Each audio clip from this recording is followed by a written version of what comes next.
त्रैमासिक परीक्षा हेतु 2025-26 के लिए कक्षा 10वीं विषय संस्कृत का यहाँ पर बहुत ही शानदार गवर्नमेंट के द्वारा पेपर अपलोड कर दिया गया है।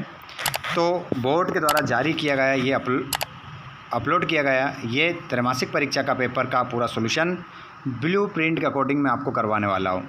तो हमारे सभी कक्षा 10वीं के विद्यार्थी जो अपना संस्कृत विषय का पेपर देने वाले हैं, आज का वीडियो आप लोगों के लिए बहुत ही खास होने वाला है। पूरा पेपर का हल करवाऊंगा।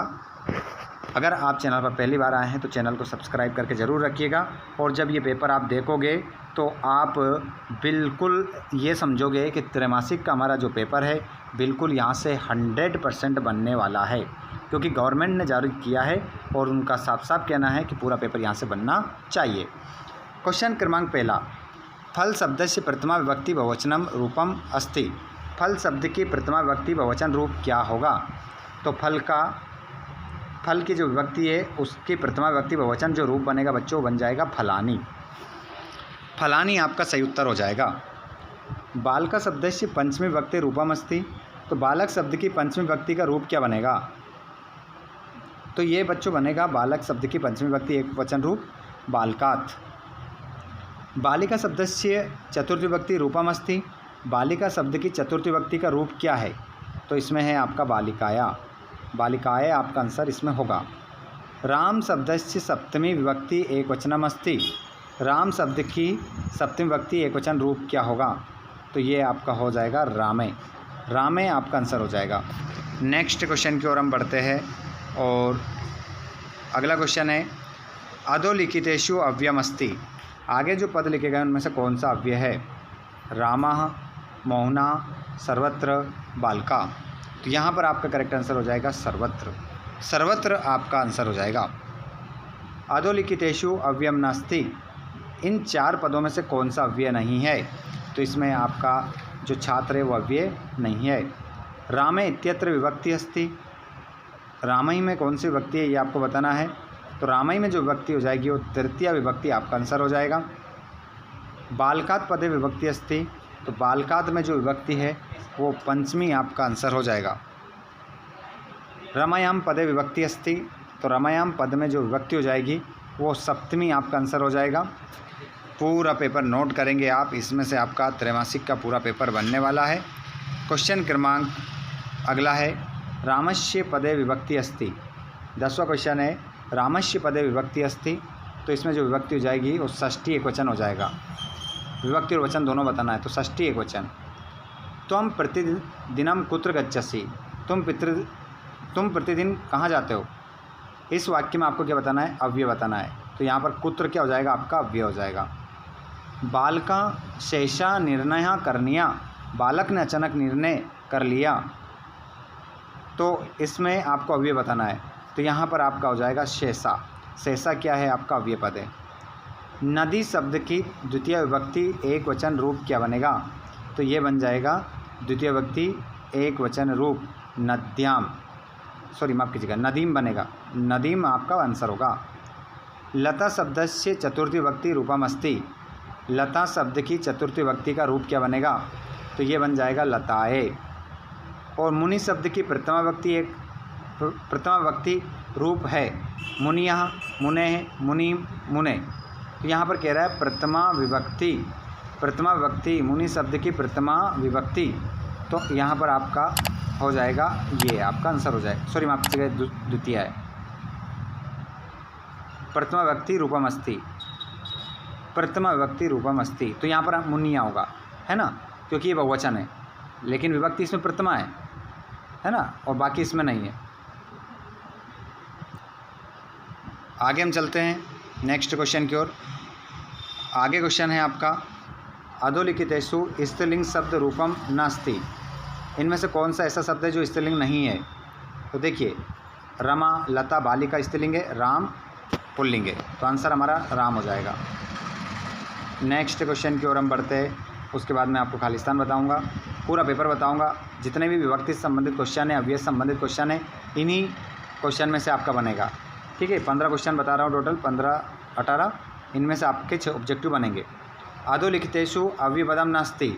आगे जो पद लिखे गए उनमें से कौन सा अव्यय नहीं है? शने शने है, शे है, सर्वत्र है, सहसा है। अव्यय नहीं, अव्यय पदम नहीं है। तो देखिए यहाँ पर अव्यय पद नहीं है, तो यहाँ पर सारे ही अव्यय पद हैं, लेकिन यहाँ पर हम क्या लगा देंगे, शे लगा देंगे। ठीक है, जब सारे ही अव्यय पद हैं, शे का मतलब भी सात होता है और सारे अव्यय हैं। यहाँ पर एक भी क्वेश्चन आपका सही नहीं है। शने शने अव्यय है, शे भी अव्यय है, सर्वत्र अव्यय है, सहसा भी अव्यय है। तो यहाँ पर हमारा सभी आंसर लगभग अव्यय में है ना। फिर भी मैं आपको बता रहा हूँ, ठीक है, इसमें कोई आंसर नहीं है आपका सही। अधोलिखितेषु अव्ययम अस्ति, तो यहाँ पर जो अव्यय है वो हो जाएगा आपका अत्र। उसके बाद में रिक्त स्थान की पूर्ति करेंगे। यहाँ पर द्विगु समास का उदाहरण है, तो द्विगु समास का जो उदाहरण हो जाएगा वो त्रिभुवनम हो जाएगा। द्वंद्व समास का उदाहरण जो हो जाएगा वो क्या हो जाएगा, द्वंद्व समास का उदाहरण हो जाएगा वो हरिहरो। तत्पुरुष समास का उदाहरण बताना है राजपुरुष। सूर्योदय पद संधि अस्ति, गुण संधि है। बहुरी समास का उदाहरण बताना है पीताम्बर हो जाएगा। अव्ययभाव समास का उदाहरण बताना है यथाशक्ति हो जाएगा। कर्मधारय समास का उदाहरण बताना है नीलोत्पलम। पार्वती परमेश्वरो पदे समास अस्ति, द्वंद्व। तत्पुरुष समास हो जाएगा, तत्पुरुष हो जाएगा। सुपुरुष पदे समास अस्ति, अव्ययभाव समास। त्रिभुवनम पदे समास अस्ति, तो त्रिभुवनम में आपका हो जाएगा द्विगु, द्विगु आंसर लगाएंगे। चोरभयम पदे समास अस्ति, तो इसमें आपका हो जाएगा चोरभयम में तत्पुरुष। अनुरूपम पदे समास अस्ति, अव्ययभाव। चंद्रशेखर में बहुरी। सूर्योदय पदे संधि अस्ति, तो यहाँ पर गुण हो जाएगा। यही क्वेश्चन आपको देखने को मिलेंगे, आप जो स्क्रीन पर देख पा रहे हैं। ठीक है, तो संधि समास से ही क्वेश्चन है। थोड़े से और बच्चे हैं, इनको हल करवा देता हूँ, उसके बाद में आगे हम बढ़ेंगे। अद्यव पदे संधि अस्ति, तो यहाँ पर यण संधि हो जाएगा।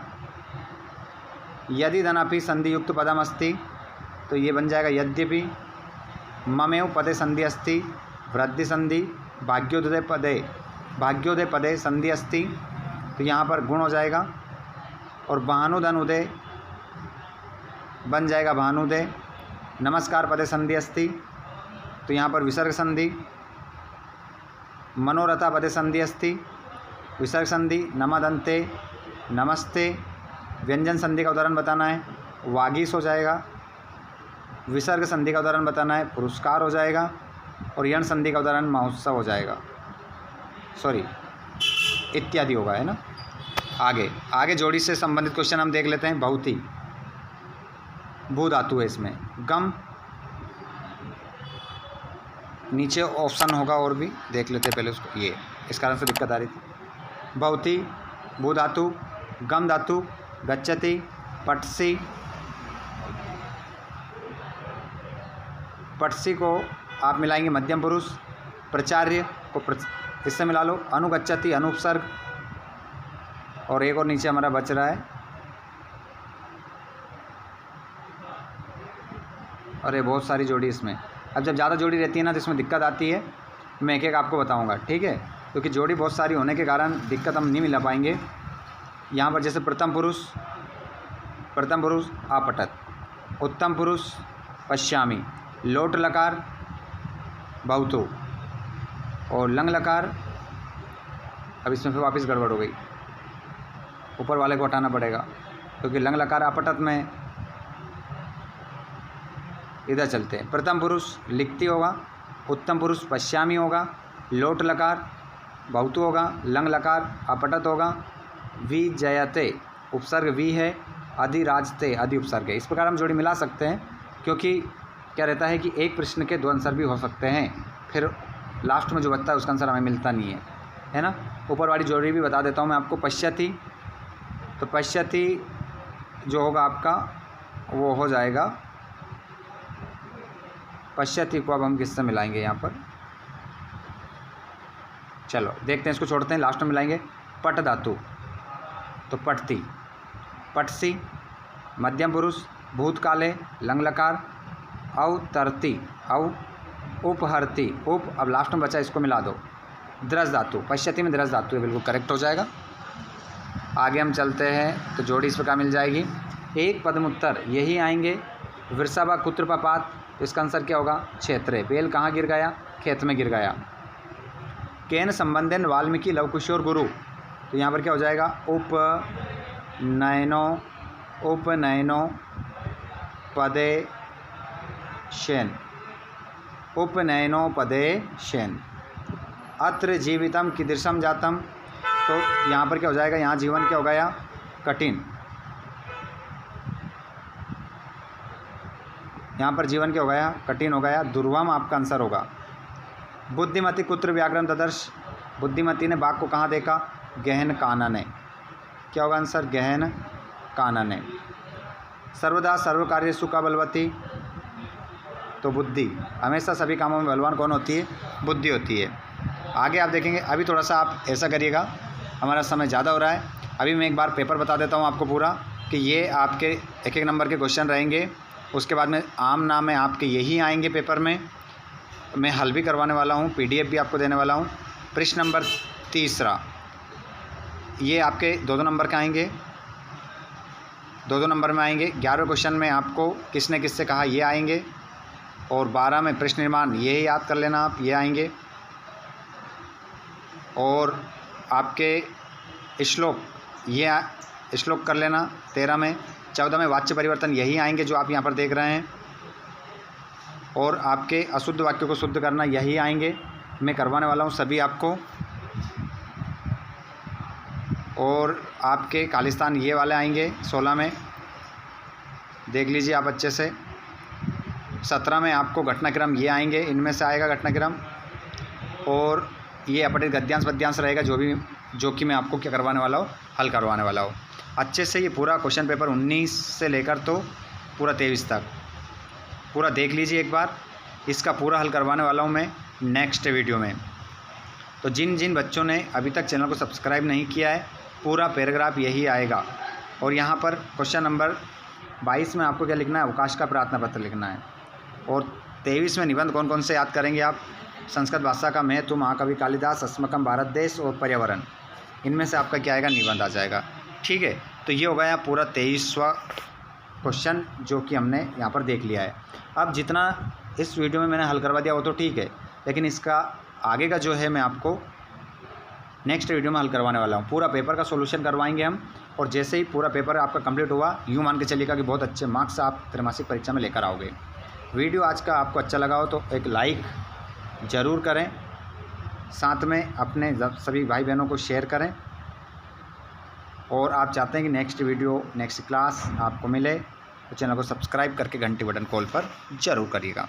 धन्यवाद। Thanks for watching. जय हिंद।